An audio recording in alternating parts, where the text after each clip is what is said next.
Hey there, Braves fans. Welcome to another edition of State of the Braves. I'm George McNair. Really good to be back with you guys as we are only 2 days away from the start of the regular season. The baseball off season, maybe it's really not that long, but it seems really long.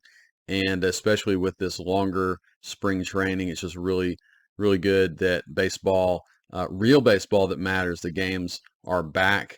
And the Braves finished up spring training today as they defeated the Boston Red Sox. But again, spring training games don't really matter that much. So we will move on to the Braves. Will go to Washington to start the season.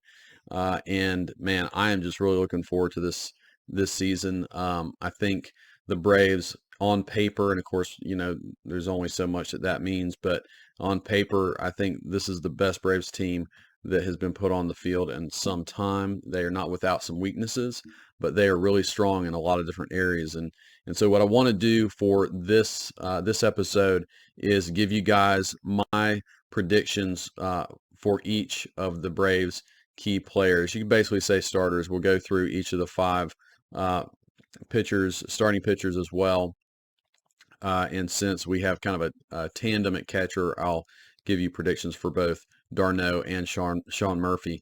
But I'm going to do this in kind of an over-under format. So basically what I want to do is analyze the Fangraphs projections for each player and then give you my prediction of, are they going to have a better season, my over, or are they going to have a worse season, under? And then I'm giving myself a third option of a hold that basically I think Fangraphs is getting this right, and they're probably going to be right about where they're projected. And you guys can tell me if you agree or disagree. So let's start with the catching position, and we'll start with Travis d'Arnaud. Travis, his 2022 season was solid. Obviously, is maybe his best season as a professional. Not 2020 not included, of course, being the shortened season. But Travis, it was his first ever All-Star appearance. He hit 18 home runs. He had a 120 WRC plus and good for almost a 4 WAR season. So really good stuff from Travis. And I think he absolutely earned being an All-Star last year. Fangraphs has him, and what I'm going to do with this, I'm not going to go through every little stat that Fangraphs is projecting, but I'm going to try to give you the highlights and then basically where I stand. So Fangraphs is projecting d'Arnaud to play in about as many games, but getting quite a few more at bats at DH this year. I think that is reasonable. Travis and his projection is a little more up in the air than maybe anybody else because we don't know how much the Braves are going to split time at catcher. And if Marcell Ozuna actually hits well this year, and kind of solidifies himself at the DH spot, then d'Arnaud might actually struggle to get some at-bats depending on how all that goes down. But right here, we are kind of assuming that he's still going to get a solid number of at-bats. And what Fangraphs is projecting he's basically going to be about the same offensive hitter, except his slugging percentage is going to go down. He had a really nice slugging percentage last year of 472. This Fangraphs is saying he's going to go down to a 435. I find that kind of hard to believe. And Fangraphs is really dropping his overall WAR from a 3.9 last year to a 1.8. That's pretty significant. And again, some of that is you're losing some value because d'Arnaud is not catching as much this year. Again, I think that part is accurate. But here's how I see it. d'Arnaud is going to be 34 years old. While that's getting a little up there for a catcher, I really do appreciate what the Braves are doing in trying to limit his days behind the plate. So I really don't see his offensive numbers dipping as much as what Fangraphs is showing here. He might get fewer plate appearances than what Fangraphs is projecting, but I think he's going to continue to be a very good offensive player. So like I said, the wild card is Ozuna with, what does he do at DH and how well does he play? But I'm going to go ahead and take the over on d'Arnaud here. under last year. He might take a slight step back, and obviously in the WAR projections, I have no idea how WAR is even calculated. So I'm not gonna try to pretend like I know what his WAR is going to be this year with less days behind the plate. But I think that slugging percentage, I think his batting average, I think his on base is probably going to remain about where it was this past year, maybe even go up a little bit since he's able to rest his legs more. So yeah, I'm taking the over on d'Arnaud and this projection from Fangraphs. All right, let's go on to Sean Murphy, who's likely to get more appearances behind the plate. Last year in Oakland, us Braves fans really didn't get to see Sean Murphy play, but more than a few games when the Braves played Oakland. He hit 18 home runs with a 250 average. He had a 122 WRC plus, which is very, very good for any catcher, really. That is actually, d'Arnaud had a 120 WRC plus, Murphy 122. So in terms of offense, I don't know that you can consider one as the better offensive option. They're both pretty darn solid. Murphy had a very good season. He had a 5.1 WAR season last year, and of course, a lot of his value is behind the plate as well. So, Fangraphs is projecting him to basically have almost the exact same offensive season, slightly higher slugging percentage, right about the same WRC plus, maybe a little bit lower, but dropping in WAR, which is kind of interesting. And I don't know exactly where that is, except they are projecting him with about 60 less, 50 or 60 less plate appearances, which, okay, I see that happening. Again, d'Arnaud is going to play, probably a little bit more than his backup in Oakland did.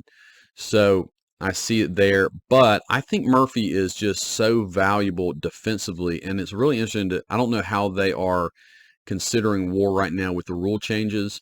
Murphy's arm and his ability to throw out runners is just going to be, I think, really huge. I think it's the main reason the Braves went out and got Murphy, because they saw these rule changes really affecting the game, and I think it is going to benefit the Braves a lot. I think it will prove to be one of the bigger off-season moves. The more I've thought about Murphy and his addition, I've got to see just how the game is starting to change a little bit more back to this running style. I've seen that a lot in spring training. I think it's going to continue. So I think Murphy's going to be hugely valuable. I actually think he's going to have a better offensive season than he did in Oakland. He played in that cavernous field in Oakland, and now he gets to play in a kind of a normal ballpark. And he's also going to be surrounded by a lot more capable hitters. I mean, he might be hitting in between, maybe a Michael Harris and an Ozuna, or even somebody else in the middle of that lineup. So I just think Murphy's going to be better all around by this situation. Look for him to hit. I think he's going to hit over 25 home runs. And again, I think his defensive value is going to be off the chart. So my prediction for Murphy is he's going to be over this prediction from Fangraphs. All right, on to first base and Matt Olson. So everybody knows the story of Olson, right? He comes into Atlanta, really difficult situation personally to have to, with all the Freddie Freeman drama, he has to come in here. He has to talk to every reporter known to man about this situation and the challenge.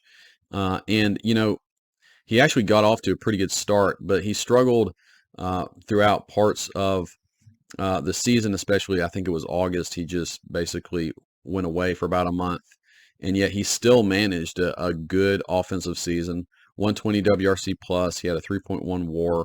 Now he only hit 240. Matt Olson is never going to be a super high average guy, but that's probably a little lower than you would expect. He had a tremendous amount of doubles. So this guy is he is an extra base hitting machine. I don't think that's going to change, but I think everything about Olson is going to be better this year. I think his defense is going to be better. I think he's going to hit for a higher average. I think the fact that, the shift is going away is going to mean that he's going to get, 10 plus more hits this season. So I think that average is naturally going to go up. But if you've been watching Matt Olson during spring training, he has been literally the best player in baseball, the best hitter in baseball during spring. I hope that carries over. I think it will. He's just been hitting home run after home run this spring. So Fangraphs has him projected for 36 home runs, which he hit 34 last year. I'm thinking Olson's hitting 40 plus home runs this year. I don't know about y'all, but I'm expecting that. Again, with a higher average, a higher on base percentage this year, I just think everything's going up for Olson this season. And also, if you look at his career, basically he does this every other year thing for some reason, where he's a little more average one year and then he's kind of superhuman the next. So Fangraphs is projecting him at a 4.3 WAR season. I'm going to hold. I'm going to say that that's about right. Now, I want to say over, and I do think Olson has a great opportunity to have an even better season than what is being projected. But I think it's reasonable to say that he's going to hit more home runs. He's going to have a better slugging percentage. WRC plus is going to be up. Everything's going to be up, and that's what Fangraphs is projecting. They're projecting him to bounce back, and I think that's about right. Nonetheless, I do think that it is reasonable if someone wants to say they think Olson could have a 5 WAR season or higher. I think that is reasonable. I'm not going quite there, but I'd obviously love to see that. All right, on to second base and Ozzie Albies. So everybody knows that Ozzie had a rough season last year, dealing with 2 different injuries, but also he wasn't playing very well before those injuries occurred. He had under 300 plate appearances. He hit 247, an on-base percentage under 300. I mean, even his WRC plus was actually under 100, which means he was under league average. This was just not a good season for Ozzie in a lot of different ways. So he's, I'm sure, very motivated for a huge bounce back season. We have to take that into account, and I really hope that happens for him. The projection from Fangraphs is saying that he's going to be a 3.6 WAR player. That would be obviously a big bounce back, but it wouldn't be his greatest season ever by any means. You wouldn't expect Fangraphs necessarily to predict that, but they are predicting a couple things that I find interesting. They're predicting him to have a 320 on base percentage, which would be higher. He has not had over a 310 on base percentage for the last 3 years. They're predicting him for a 115 WRC plus. I think that might be somewhat reasonable. But Ozzie is always a tricky player for me. I love watching him play. I love his energy. I think he brings so much to the team, and his his mentality, how he jokes around, keeps everybody loose. But he's also frustrating offensively, and especially from the left side. I'm wondering one thing, and that is his shoulder. He had a little bit of a shoulder situation that was fixed over the offseason. It has been talked about a lot. His swing, especially from the left side, has always looked really slow to me, like it's just dragging through the zone. And I just wonder if that was bothering him more than he was letting on. If that is the case, maybe we end up seeing a huge turnaround season from Ozzie, but I can't obviously predict that. So I continue to be nervous about Ozzie and his hitting, especially from the left side. Since I haven't seen him hit for a high average or a high on base percentage for several years, then I'm going to take the under on Ozzie, but just barely. I think Ozzie could roll out of bed and basically in a normal season give you 2.5 to 3 wins as far as his WAR projection goes, right? So if his approach reverts back to like 2019, I want to remind you guys, his 2019, Ozzie was basically a different hitter than he has shown the last 3 years. He hit 295. He had a 354 on base percentage. He didn't hit as many home runs. He hit 22 home runs that year. So he was not as much of a, selling out for the home run kind of hitter. And, maybe those days are gone and he's kind of just committed to hitting more home runs. I know the Braves generally, that's what they're trying to do.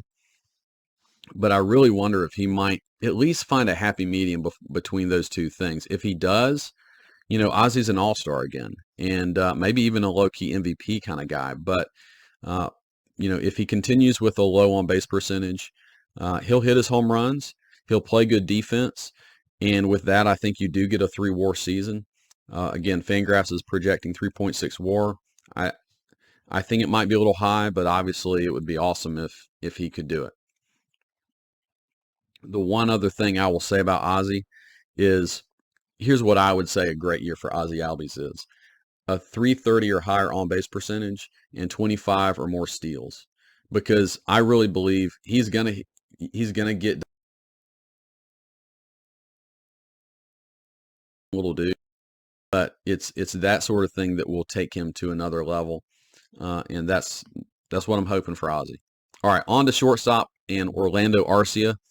You guys, hopefully you caught my last episode talking about the shortstop. Soap opera is basically what I called it. But for now, Arcia is the starting shortstop. So let's go over it. So in 2022, Arcia only played 68 games for the Braves. He had 234 plate appearances. He hit 244. He had, for the first time in his career, he had over 100 WRC plus at 104, and he earned a 0.7 WAR for that season. Fangraphs is kind of projecting him just to be the exact same player, but with more games played. So they're projecting him at a 1.7 WAR. To me, that's actually a little high, simply because I mentioned it the last episode. RC has only ever had two WAR season one time, and that's the only time I believe he's ever even had a one WAR season. So this would be his second best season ever if he did it. And the fact that he hasn't been a full-time player in a number of years, I don't see it happening. So obviously my prediction is under Fangraphs projection. Fangraphs is predicting a 95 WRC plus. That maybe seems right to me. The problem is I don't foresee him getting 427 plate appearances. That means that he is pretty much the starting shortstop for a majority of the season, and I don't see that happening. I think whether it be injury or Grissom or Shoemake play great in AAA and push for that job, I just don't think RC is going to have that many plate appearances. I kind of see RC having, maybe 300 plate appearances. Maybe he can earn a one WAR season, but that's about it for me. All right, on to third base and Austin Riley. I love Riley. He's one of my favorite position players for the Braves. Maybe I have a number of those guys, but I really appreciate Riley, his consistency over the last two seasons, his work ethic, all that stuff. So in 2022, Riley had almost 700 plate appearances. He had 38 home runs. He hit 273. He had a 528 slugging percentage. He had a 142 WRC plus. I mean, he crushed. And you'll remember that he had that one particularly insane month. I think it was July where he just went nuts. Maybe it was June, but nonetheless, man, he just crushed. But he was inconsistent. He also had some pretty down periods in the season as well. Nonetheless, he earned a 5.5 WAR for that season. So Fangraphs has him at a 5.0 WAR season, so slightly down from last year. Pretty much they have him as the same player, just a tick down in every category. I think while that's reasonable, my projection is the opposite. I think he's going to be a tick up in everything this season. I think his average is going to be maybe close to 280 or maybe even 290. I think he can probably get to 40 home runs or 41, 42 home runs. I think Riley is constantly undervalued, and I think Fangraphs is starting to appreciate him more, but I still think they're undervaluing him just a little bit. I mean, give the man respect, right? He has been a top 10 MVP candidate the last 2 years. I think he's going to do it again. I really think he's going to go 3 years in a row, top 10 MVP. And look, I mean, if he's over 40 home runs with a 290 average and, over 140 WRC plus again, he absolutely should be maybe a top 5 MVP candidate. So I do think that will continue to be the case with Riley. I think Braves fans, we are going to appreciate him more and more the longer he plays for the Braves. I think he will continue to be this consistent, great performer. And I think that's the big thing for him is consistency, not in terms of yearly numbers, but now not having these ups and downs, these big ups and downs in his season. But, especially those downs, if he can, everybody has them, but if they don't last quite as long for him, he could really become an MVP. I mean, actually win one. All right, so on to the outfield, guys. Uh, by the way, before I go to the outfield, let's just appreciate for a minute um, the Braves infield, even with even with Orlando Arcia stapled in at shortstop. I mean, with Olson, Albies, and Riley, we can certainly appreciate what this infield is about. And again, especially if Albies bounces back more than what I'm projecting, you have a really awesome infield. All right, on to the outfield. And we're going to start in left field here with Eddie Rosario. Eddie obviously had a, a terrible year last year, and a lot of it was not his doing. I mean, guys, he literally couldn't see. If you were watching early in the season, he was swinging over the balls by a foot and a half.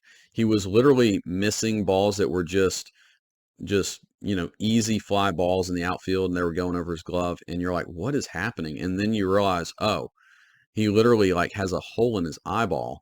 And so, I mean, it's a scary thing. I'm really glad they caught it and they were able to correct it. Obviously, the most important thing any baseball player could have is his vision. And I think even when he came back, and I mentioned this in a podcast, I know I did, I think even when he came back, it has got to be so difficult. Your vision, I mean, if you know when you get glasses, I mean, obviously I have glasses. If you get glasses, it literally takes you a month or two just to uh, adjust to that little change. So when you're talking about them correcting his eye, right, even a couple months, 2, 3 months after that, his vision was still adjusting, guys. I guarantee it. So I just have to throw out last year, and obviously projection systems don't do that.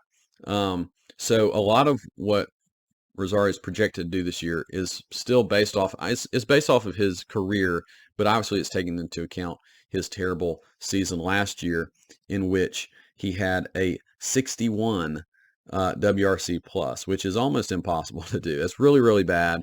It's basically you're one of the worst hitters in baseball. He did end up hitting 212, but most of his power was gone. His on-base percentage was super low. He had a negative 1.1 WAR. Okay, and some of that too is awful defense. So again, him coming back, he's never been a great defender, but maybe he could be an average defender or just a slightly below average defender, and then come around offensively. So that's basically what I'm predicting. My prediction is actually for Eddie to have a major bounce back season offensively because he can actually see the baseball.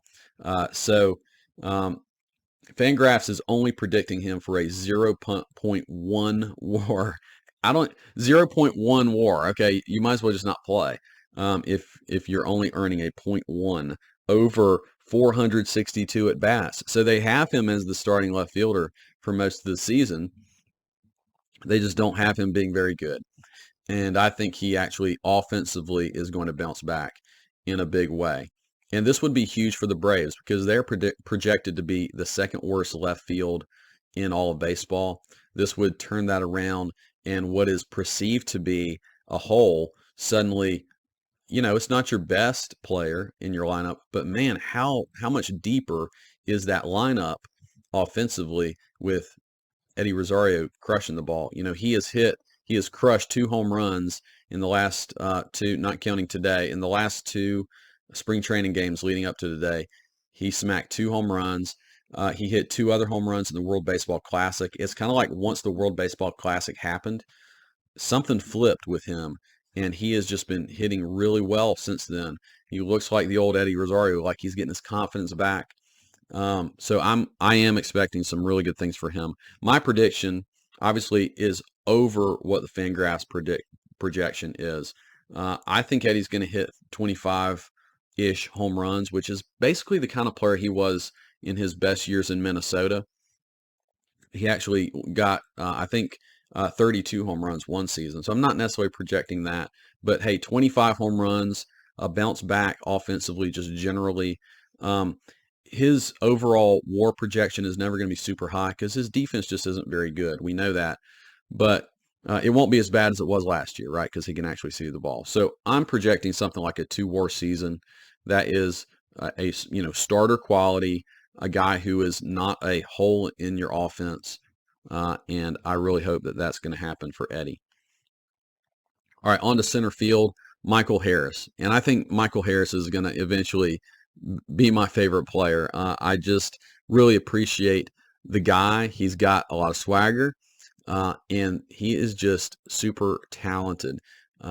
If you've been watching any of the spring training stuff, you'll notice one day they were talking about him hitting home runs right-handed, and they showed some video of Eddie Perez throwing BP to Harris right-handed, and he hit 3 straight home runs out. And of course, he's not going to be turning around and hitting right-handed in a game, but it's just one thing showing you how athletically gifted this guy is. I think he's one of those guys. We probably all know somebody who's just talented in every sport. You give them a golf club, you give them whatever, a ping pong paddle, and they're good. And I think Harris is that guy. And I think he's special in a lot of ways. He's a beast. He's a beast. He's coming in, guys. His legs have grown exponentially. So I think his power is just going to be absurd this year. If he can put the bat on the ball, if he can put the barrel on the ball consistently, I think he's just going to, I don't think he's going to have a sophomore slump, basically, is what I'm saying. All right, so what did he do last year? And again, this was in about 2/3 of a season when he came up. In 441 at bats, he had 19 home runs. He hit 297. He had a 136 WRC plus, which is crazy in your rookie season. And he earned 4.8 WAR, which is nuts, 2/3 of a season. So Fangraphs is obviously not predicting that major of a second season, and yet I think they are under projecting him. So they have him with only 21 home runs. Again, he hit 19 last year in that 2/3 of a season. So his batting average is going to go down to 275, and that he will only have a 117 WRC plus, which would still be good, but nothing special.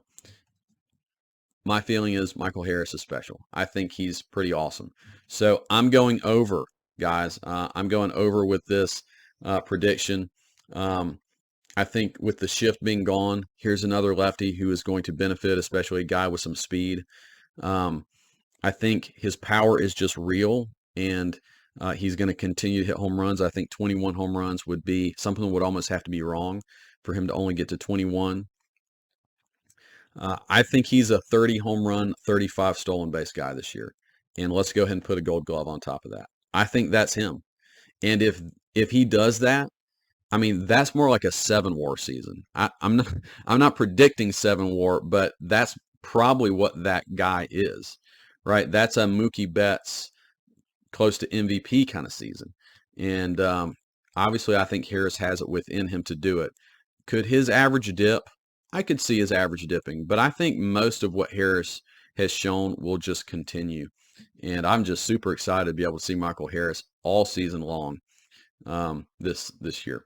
All right, speaking of excited, let's go to right field and Ronald Acuna Jr. So Acuna, of course, comes back from the ACL in 2022, and just obviously anyone who's a Braves fan knows he was not himself, right? He wasn't fully healthy.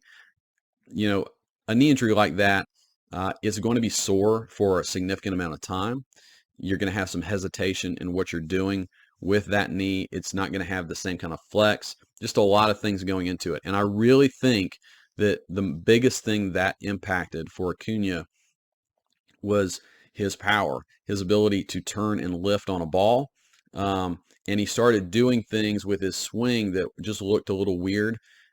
You guys will remember Acuna in his best years has been this like right center field, just hitting bombs to right center. And he stopped doing that, right? He started having to turn on the ball more. He'd still hit it really hard. But it was hard line drives. It was, line drive doubles down the line. Almost all of his home runs were to left field. And of course, a lot of his power was gone. I mean, he only hit 15 home runs last year. So that guy is not Ronald Acuna, and I'm just super excited to see him come back, and I think he is going to be back in a big way this year. So my prediction is that Acuna is going to round into form, and it might take a little bit of time. I could see him having kind of a average-ish April, but I think by May he's going to figure things out, right? He's going to get the good habits back that he needs to be consistent at the plate.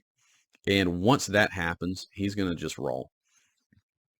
So I think he's going to have at least a higher on-base percentage and home runs than what Fangraphs is projecting. So let me get to that. Right, Fangraphs is projecting him to have a 274 average, 370 on-base percentage, right around a 500 slugging percentage, with a 141 WRC plus, which would be great, and a 5.5 WAR season. Now, 5.5 would be great for almost anybody. For a fully healthy Acuna, it's low. And so, again, I'm taking the over for Acuna. I do think his on-base percentage will be higher than 370. I think it'll be closer to 400. I think his home runs, he's going to hit more than 30. I really do believe that. Even if he starts out kind of slow in April, I think he gets to 35, maybe even approaching 40 by the end of the year. And my biggest question is he going to approach maybe a 40-40 season again?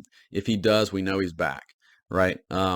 With all of these rules changes, I mean, I'm thinking Acuna, I'm thinking Harris, I'm thinking Albies. These guys should be running and just accruing some serious stolen bases, and I see it happening. And by the way, with Acuna too, he's going to bring better defense. He did not grade out as a great right fielder last year, which is not him. So I'm sure that he's excited to go. And we've started to see him really round into form in the last week, just kind of like Rosario, the last week coming back from the WBC. He just hit a bomb to left the other day, hitting the ball really hard. He had 2 more hits today in the last game of spring training. Kind of interesting that he played in that last game, but I think he just wants to get as many at-bats going before the season as possible. So guys, if you love Ronald Acuna and you're excited about him, I am too. I think he's going to be good. And man, I just with him and Harris going together full speed with Ozzie back healthy, are y'all getting excited yet? I mean, again, as you go through this one by one, you really start seeing, gosh, who's beating these guys? I really think, yeah, there are some holes. You know, we don't want to just look with rose-colored glasses. There's some things that could go wrong, and injuries could happen to anybody, right? Any team. We've seen that happen to the Phillies and Mets as well. But the Braves are in a better position than any other team in taking an injury or a guy who has a down year and just rolling anyways. Speaking of having a down year, Marcell Ozuna, who's had 2 straight down years, let's talk about him at the DH position. His 2022 was not good, guys, on and off the field. It wasn't good. He hit 23 home runs, but only had a 226 average, 413 slugging percentage, which is not good for him at all, an 88 WRC plus, meaning he was below average as a hitter, and that's the only reason you're paying Marcell Ozuna is to hit the ball. He had a negative 0.6 WAR last year.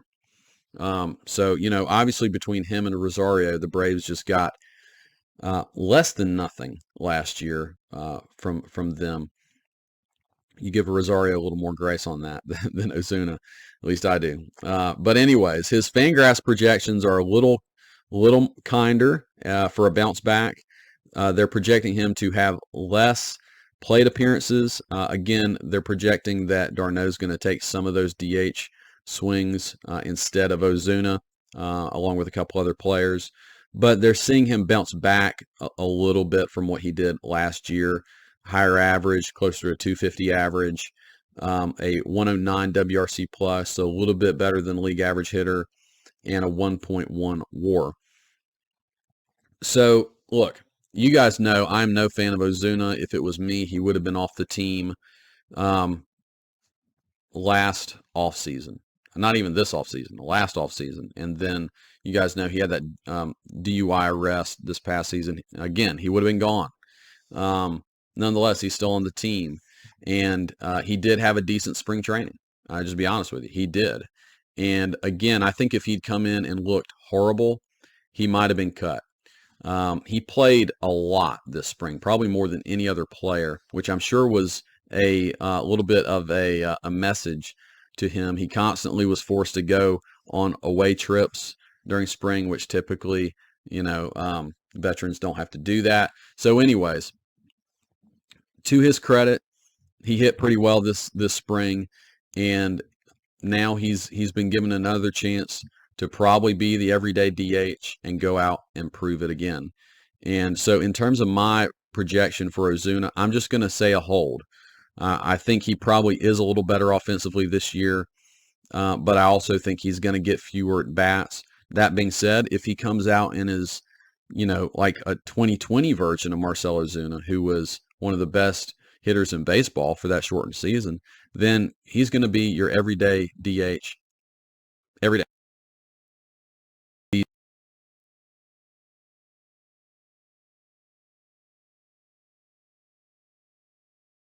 Fangraphs has him for 20 home runs. I think he probably might get a little bit more than that. So he might exceed what Fangraphs is saying. The reason I'm going to say hold is I bet Snitker's going to put him out in left field a few times. And that's always going to detract from his value and his WAR. So anyways, I'll just say hold. That's probably about what Ozuna is, around a 1 WAR player. All right, let's go on to starting pitchers. And we'll start with Max Fried, which I think it's appropriate to start with Fried. His 2022 was excellent, right? Second in the Cy Young. He had he pitched 185 innings. He had a 248 earned run average, which is just excellent. Just a lot of great things from Fried. Fangraphs, and by the way, that was good for a 5 WAR season. Fangraphs has him coming down to earth a bit, which I find interesting because Fried has been incredibly consistent the last few years. Fangraphs has him coming all the way down to a 3.5 WAR season, not being quite as sharp, 3.31 ERA, and I just don't see that happening. Fried looks good. If you've watched him at all this spring, he just looks locked in. And the thing about Fried that is so tough for the opponent is he has 4 very good pitches. The other day, I'm watching spring training. He didn't have his curveball, which is, kind of what he's known for, but he just went more to his changeup, and he was pretty dominant with that, right? And that's the beauty of having 4 good pitches. One is not working. You can still work off 3 others, and you're still very effective. And you see that from Fried a lot. So I'm taking the over on this projection. I think he'll probably match last year, which again is the over for the Fangraphs projection. So yeah, I think he's basically Mr. Consistent. He's going to do what he does. He'll be in the Cy Young contention because he's not a huge strikeout guy, and he's not overly dominant. I think it's always going to be difficult for Fried to win a Cy Young, but I think he'll be in the conversation again. I think Fried might be the Braves' most important player. ESPN did an article like that, like which player is the most important for each team. I think it's Fried. I think if they lost him and his consistency in the starting rotation, it'd be really hard to get that back. They'd probably still be a playoff team, but it would be fringier. Okay, on to Spencer Strider. Strider, of course, came on like a house on fire in his rookie season. It was just awesome to see. And yet he started in the bullpen. He only got 131 innings total. And then he went down with that injury at the end of the season. He still, with this dominant performance of his, or dominant kind of half season of his, had a 4.9 WAR last year. Just off the charts numbers, 2.67 ERA, a 1.83 FIP, which is like otherworldly. So Fangraphs has him coming down to earth too. Some of that is understandable. It's hard to project somebody to be that dominant, and yet you look at Strider and you're like, I don't know how he's not going to be dominant. Like, tell me a world in which that stuff doesn't work. They have him dropping down to a 3.5 WAR season. Again, Fangraphs always under projects WAR, so I don't want to get hung up as much on the WAR as some of the other numbers they're projecting. They're projecting him to go from a 1.83 FIP to a 3 FIP, and I don't think that's going to happen at all. I do not see it. They also only have him at 151 innings, And that could happen. I mean, you're starting to stretch out a guy who's never done these things before. And, he had some injury last year. But I just think, the reality is he's going to try for more than 150 innings. So, look, my take is Spencer Strider is a freak of nature. He is physically incredibly attuned to his body and what he's doing out there. He's, you know, again, they have his FIP going from 1.83 to a 3.0. That's more human-like, right? Most people, that's what they do, but I'm not sure. I'm not convinced Spencer Strider is a human. Um, and he's a very whatever he is, he's very likable. And we love the mustache and all these things. So maybe this is mustache power. Maybe it's something else. But I'm taking the over. I think Strider, I'm sold. I'm sold on Strider. I think he's basically dominant. And I think he pretty much always will be. Will he be the level of dominant he was last year? Maybe there will be periods that he's not. But I think he basically matches what he did last year with 30 more innings. And if he does that, he's in the Cy Young running, and he's maybe a favorite.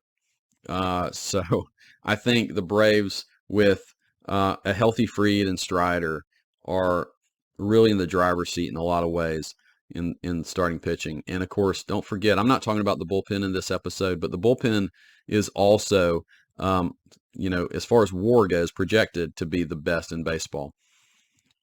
So in some ways, you might think, okay, with Spencer Strider and Max Fried and the best bullpen in baseball, it really might be these other three pitchers who make or break how great the Braves are going to be this season.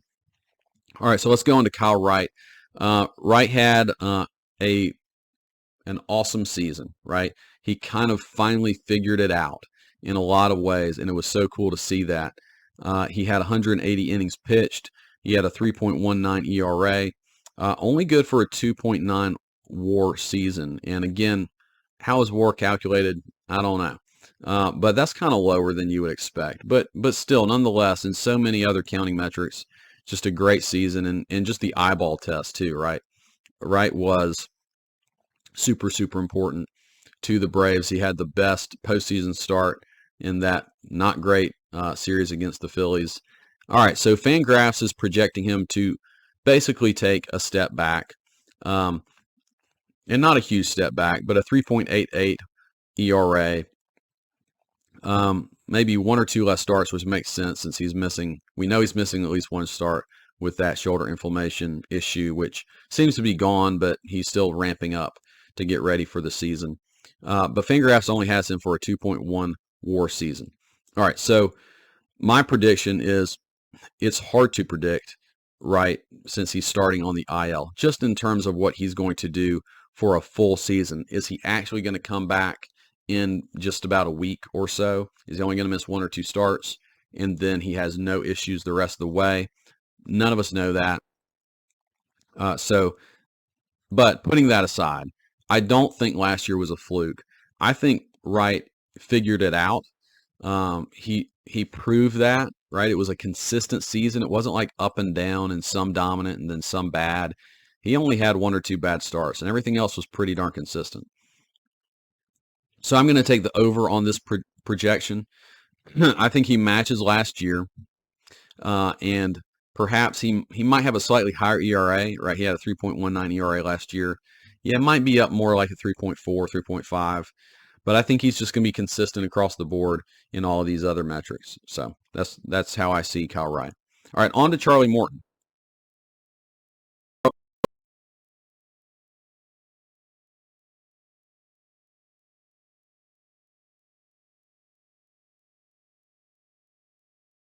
Had a 1.5 WAR season. So this was, for a guy who kind of figured out his career around the age of 30. He's had a great decade of pitching, and you got to give him a lot of credit.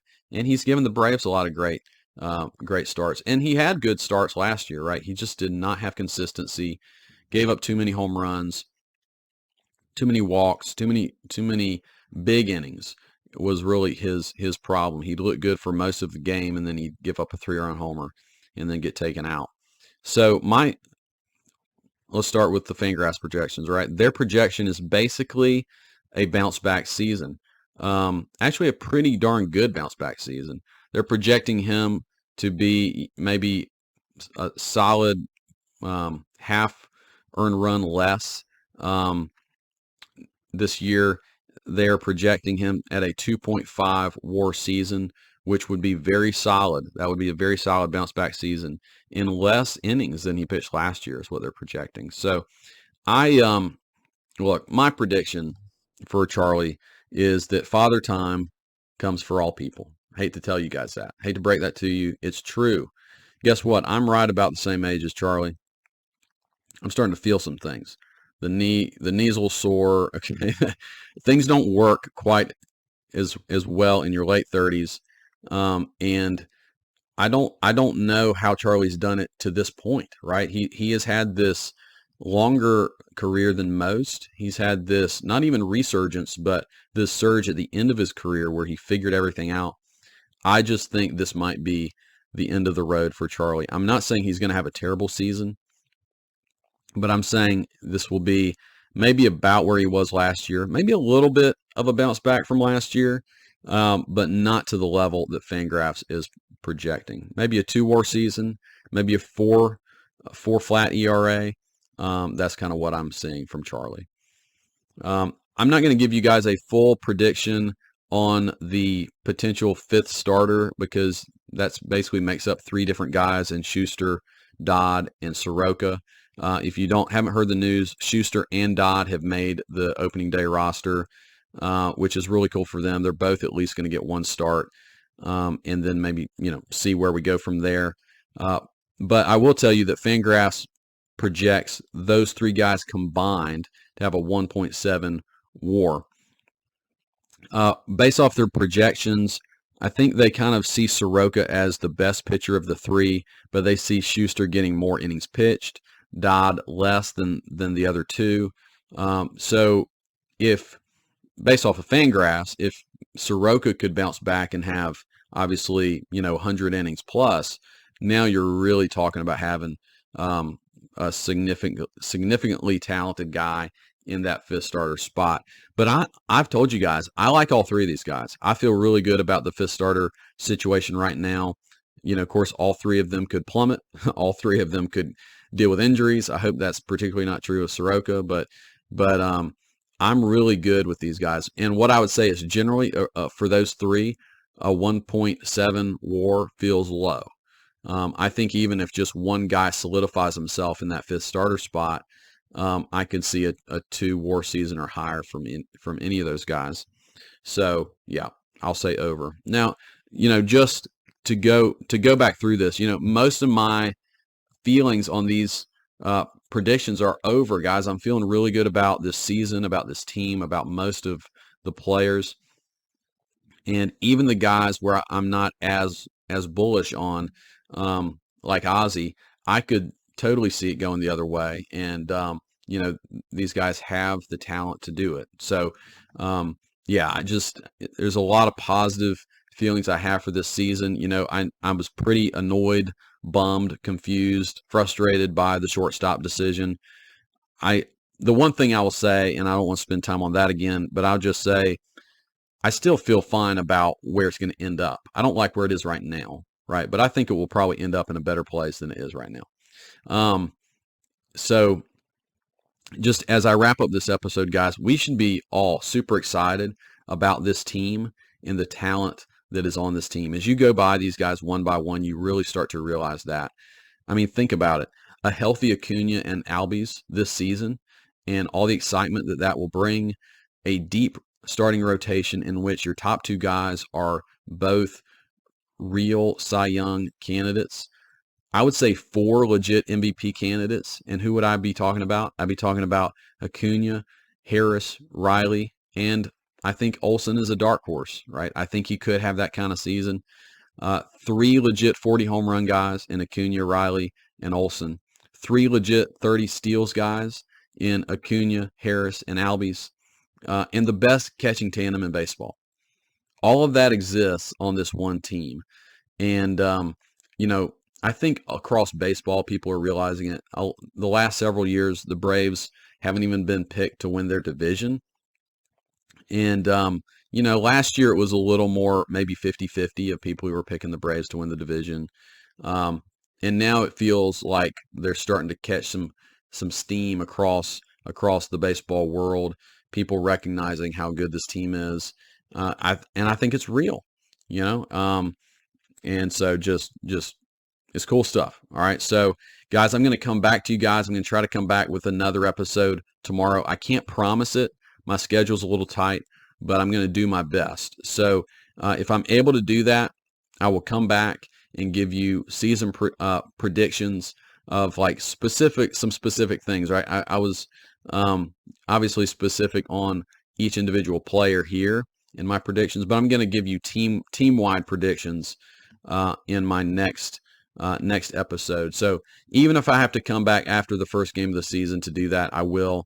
But again, I'm going to do my best to try to bring it to you guys tomorrow. So look for that. That will obviously be a really quick turnaround for me, but I'm going to try to give it to you guys. So, all right. Well, I hope you guys enjoyed this episode of State of the Braves, and baseball will be here super shortly, and I'm excited about it. Hope you are too. All right, guys. I'll talk to you later.